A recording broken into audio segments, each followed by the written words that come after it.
Indonesia memiliki pekerjaan rumah besar untuk memperbaiki kualitas kebijakan di tengah derasnya arus perubahan yang membutuhkan respons cepat, berbasis bukti, dan inovatif. Jabatan Fungsional Analis Kebijakan di Pemerintahan Indonesia, disingkat JFAK, dibentuk sebagai respons terhadap tantangan dalam meningkatkan kualitas kebijakan publik. JFAK bertugas melakukan kajian kebijakan dan advokasi rekomendasi kebijakan. Kebijakan tidak boleh didasari pada intuisi, opini, dan kepentingan sektoral, namun harus didukung bukti-bukti. JFAK memiliki peran di setiap tahapan siklus kebijakan. Agenda setting, melakukan kajian dan advokasi untuk mengidentifikasi permasalahan publik, serta membawanya ke dalam agenda kebijakan pemerintah.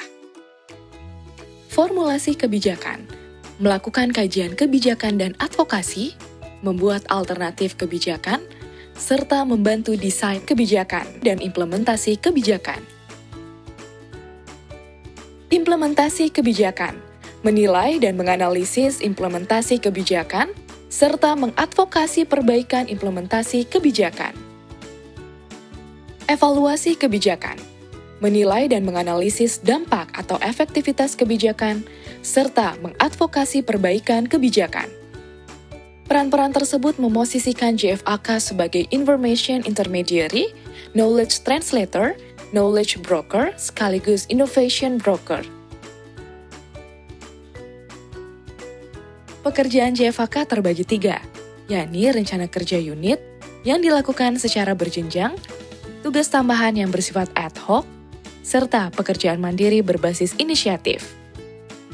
JFAK dapat menginisiasi penyusunan analisis kebijakan, namun harus mendapatkan persetujuan atasan agar dapat berkontribusi terhadap perbaikan kebijakan di unit atau instansinya. Dalam menjalankan tugasnya, analis kebijakan perlu melakukan kolaborasi dengan jabatan lain, terutama jabatan fungsional peneliti, statistisi, perencana, perancang peraturan perundang-undangan, dan lainnya. Ruang kolaborasi antara JFAK dengan jabatan fungsional lain bersifat fleksibel dan cair. Masing-masing dapat saling mengisi untuk berkontribusi dalam proses pembuatan kebijakan. Misalnya, dalam bentuk task force, di mana pekerjaan dilaksanakan bersama dari proses menghasilkan pengetahuan, analisis, hingga rekomendasi kebijakan. JFAK harus menguasai sejumlah unit kompetensi dan perlu terus dikembangkan. Analis kebijakan harus memiliki kompetensi analisis, politis, dan spesialisasi kebijakan. Pengembangan kompetensi JFAK menjadi tanggung jawab bersama antara instansi pembina dengan instansi di mana mereka bekerja. Lembaga Administrasi Negara atau LAN sebagai instansi pembina memiliki peran melalui pelatihan fungsional, sedangkan instansi dan JFAK sendiri berperan dalam pengembangan kompetensi teknis melalui pelatihan teknis fungsional secara mandiri. Proses evaluasi kinerja JFAK dilakukan oleh atasan langsung dan tim penilai JFAK melalui penilaian prestasi kerja dan penetapan angka kredit untuk kenaikan pangkat dan jenjang jabatan. Demikian gambaran besar tentang Jabatan Fungsional Analis Kebijakan.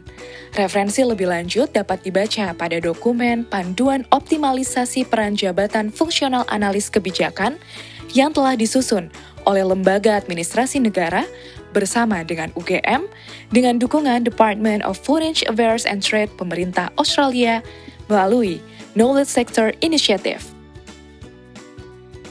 Harapan kita semua permasalahan di masyarakat dapat dijawab dengan kebijakan publik yang berbasis bukti, inovatif, dan merespon secara tepat dan cepat.